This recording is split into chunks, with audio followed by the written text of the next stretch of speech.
Bonjour mesdames et messieurs, bienvenue dans ces 5 minutes d'information. Le président Alassane Ouattara est en visite en France. Il se rendra à l'Élysée ce vendredi où il sera reçu par le président Emmanuel Macron. La séance de travail entre les deux hommes aura lieu à 14 h heure française et ce sera la 3e visite du président ivoirien à son homologue français sur les bords de la Seine. Avant de se rendre à Paris, je rappelle que le chef de l'État était dans le Golfe Persique, au Koweït précisément, où il a été reçu par l'émir avec qui il a signé plusieurs accords de coopération.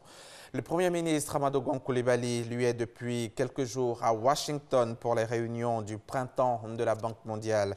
En marge de ces rencontres de haut niveau, le chef du gouvernement accorde quelques audiences.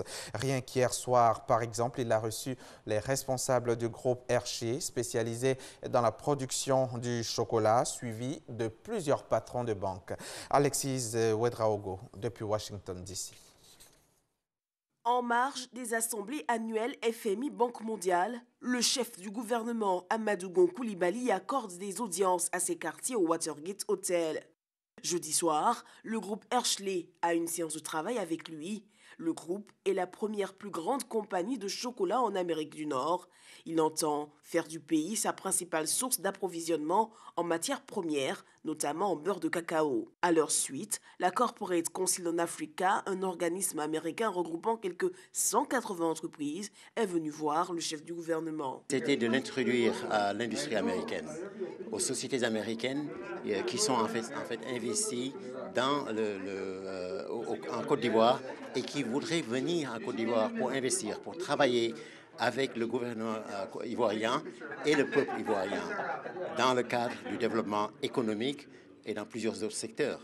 Le secteur de la santé, le secteur de la recherche et le secteur de l'exploitation des ressources minières.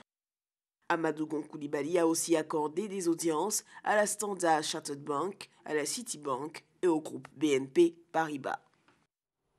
Et sur place aux États-Unis, la justice a condamné l'ancien chef rebelle Mohamed Jabaté à 30 ans de prison. Jungle Jabba, son surnom pendant la guerre civile au Libéria, a été reconnu coupable d'avoir menti aux autorités pour obtenir l'asile. C'est sur le chef d'inculpation de parjure et fraude aux autorités américaines que Mohamed Jabaté, aujourd'hui âgé de 51 ans, père de famille et chef d'entreprise, avait été arrêté en avril 2016 alors qu'il réside à Philadelphie. En réalité, ce n'est pas le mensonge, mais bel et bien les crimes qu'il a commis en tant que commandant d'une des factions rebelles pendant la guerre civile au Libéria qui ont été au cœur de ce procès.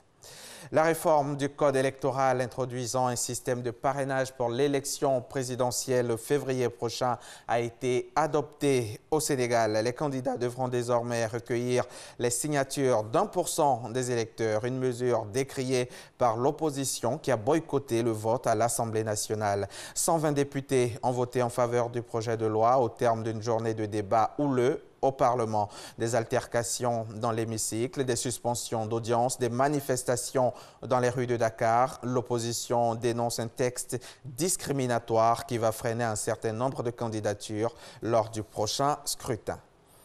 Au Nigeria, la polémique enfle sur le sort des 112 filles de Chibok toujours captives de Boko Haram. Le week-end dernier, des commémorations étaient organisées à Abuja, à Yola et à Lagos pour marquer les 4 ans de leur enlèvement. Depuis, plusieurs appels se succèdent pour exiger des preuves de vie des lycéennes.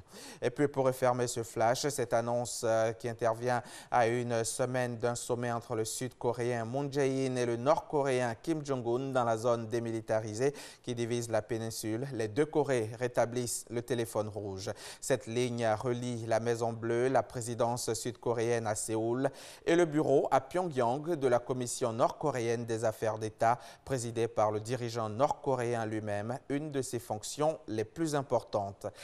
Et voilà, c'est la fin de ce flash. Merci de l'avoir suivi. Je vous retrouve à 13 h pour tous les détails.